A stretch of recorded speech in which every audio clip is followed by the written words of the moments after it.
Well, a very good evening and thank you for joining us on India Business Hour. I'm Ashmit Kumar and here are the headlines that we're tracking at this hour.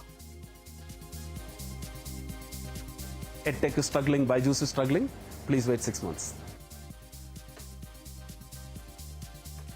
Baiju Ravindran says the EdTech company is not far away from profits, claims the worst is over and the rebound will start in 6 months, admits to making mistakes but does not regret scaling up fast, plans to increase his stake in the company and puts an end to heavy spending on branding, says will not renew contracts with the Indian Cricket Board.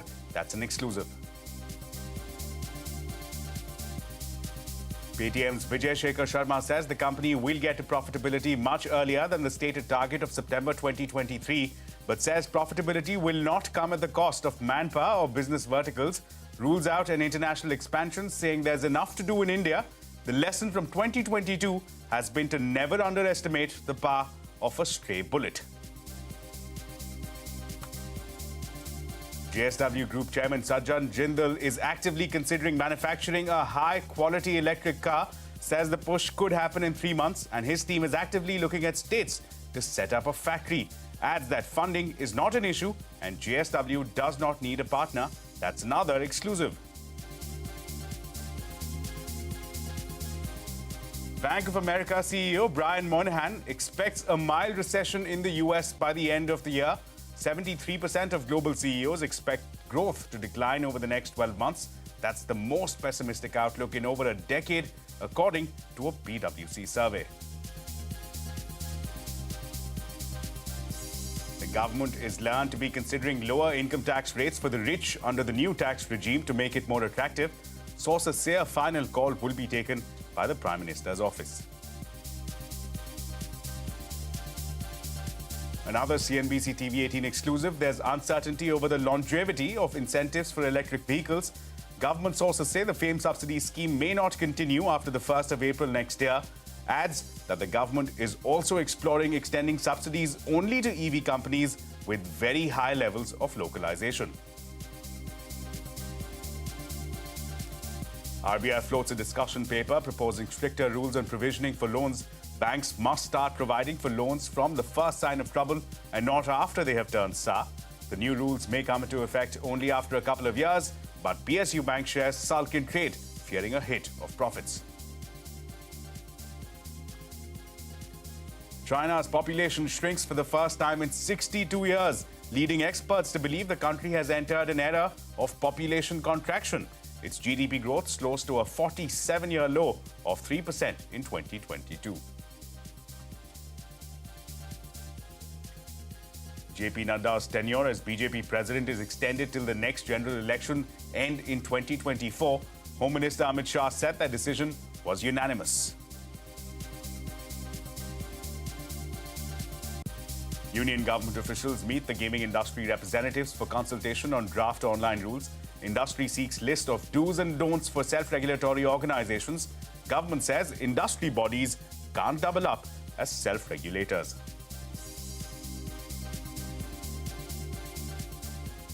Well, let's go straight across to the day's trading action. A last-hour surge held the Lal Street end near the day's high. Nifty and Sensex gained 1% each, with Nifty heavyweights like Reliance, ICICI Bank and HDFC Twins seeing a sharp move higher in the last hour of trade. Mid-caps relatively underperformed the benchmarks, meanwhile. In the currency markets, the rupee weakened against the dollar for the second day in a row. It ended the day at 81.76 against the greenback. The weakness in the rupee was due to weak Asian peers, dollar buying, and dwindling upside momentum. And well, in the oil markets, crude prices remain mixed after China posted its weakest economic growth in nearly half a century. This despite the fact that its U-turn in COVID policy still supported hopes of a recovery in the country's fuel demand this year. Meanwhile, in a relief to oil producers and refiners, the government has reduced the windfall gains tax on domestically produced crude oil, exports of aviation turbine fuel and diesel. While the tax on crude has been reduced from 2,100 to 1,900 rupees per ton, tax on diesel exports has been cut from 6.5 rupees per litre to 5 rupees a litre. And similarly, windfall gains tax on exports of aviation turbine fuel has been slashed by rupee as well. Well, the big newsmaker from Davos now, Baiju Ravindran, has said that the EdTech company is not far away from profits. He claimed that the worst is over and that the rebound will start in 6 months' time. Speaking to Shireen Bhan on the sidelines of the World Economic Forum, Baiju Ravindran admitted to making mistakes, but he said that he does not regret scaling up fast. He also said that the plans to increase his stake and that he will be putting an end to expenditure on branding. Baiju's will also not extend the sponsorship contract with the Indian Cricket Board. Take a look. Like initial years, it required a lot of branding initiatives. So we have capitalized on both cricket and Bollywood, which are two of the biggest religions in India. And you're done? We don't need to cricket? We're almost, like we are not planning to kind of renew that contract. So I think it's been an excellent partnership being in and around cricket. We have made mistakes, but there's always an intent to correct it. It's because at the end of the day, we are not building this to get an exit and make a lot of money. I never started this as a business. It ended up becoming one. We are still in that pursuit of how to make it better and better for students. Now, unfortunately, most of the happy students, I always tell that love is private and hate is public, and we've been on the receiving on that. There's been a lot of conversation and a lot of talk around the fact that you're in the market to buy back. Is that true?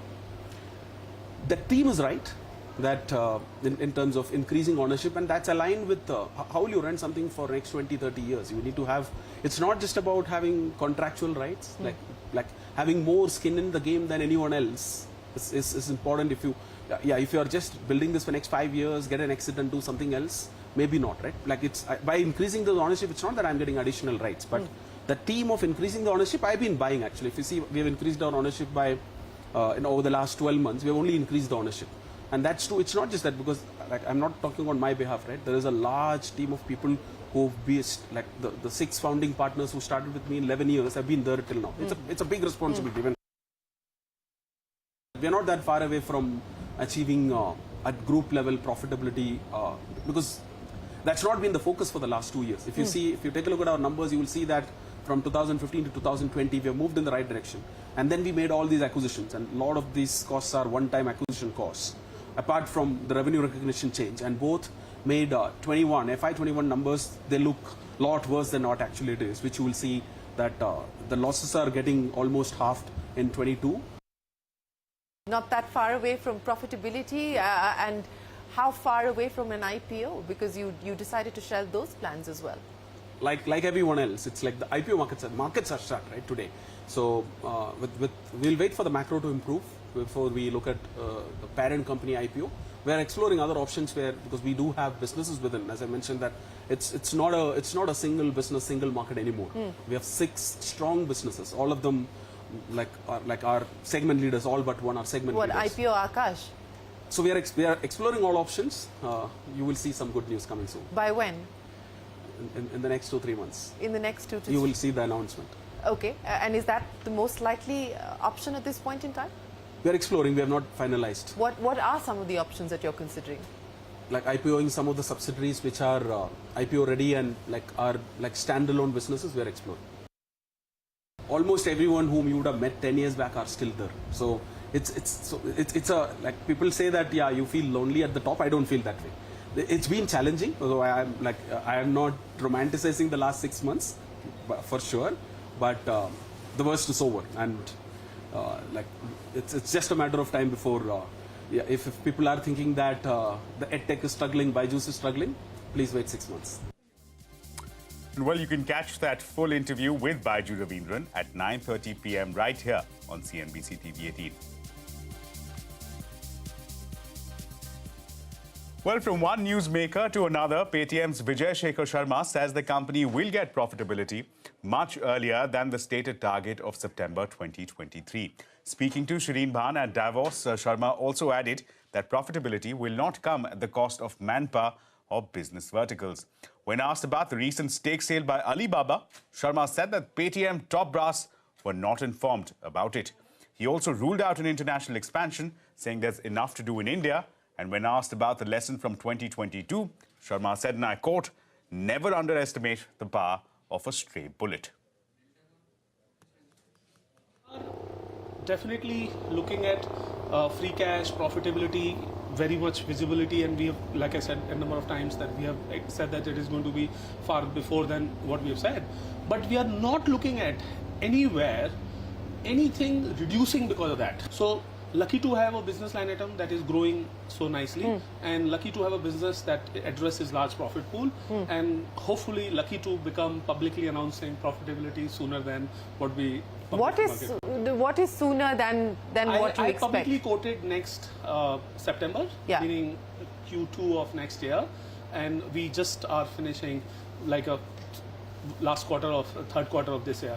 So sooner, what sooner can it be? Much before than that. Much before September next year. Yeah, that's what I'm trying to say. Alibaba, we as Paytm were never a strategic shareholder, or they were never a strategic shareholder for us. So Alibaba exit should have happened, or maybe would have been planned much better, etc., etc. We could have said, but at the same point in time, it is what it is.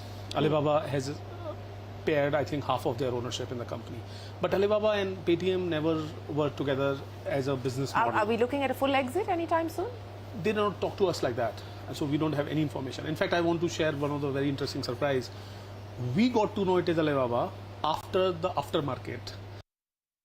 Are you looking at global aspirations today? I think there is so much to do in India that we are very clear that we are not going to do in the rest of the world. In my opinion, why should we waste our prime of our life on doing some other country's good when we have our life given to our country? I mean, I look at it as an opportunity, as a commercial, and I look at it as an opportunity for myself as giving back to our country. What is the only story in the world? I mean, I am going to put only story in the world. Why are we looking at it as a plus one? We are the one. You started by telling me what 2022 has taught the company. It's grown from a teenager to becoming an adult. What is the year taught Vijay Shekhar Sharma, the entrepreneur, the individual? Taught? Oh, never underestimate power of stray bullet or unknown. Because you can plan as much, you can plan even more, but there can always be a stray bullet that comes which you can never plan for, and there is always an unknown that can come in the story. Well, you can catch that entire conversation with Vijay Shekhar Sharma at 10 p.m. right here on CNBC-TV18.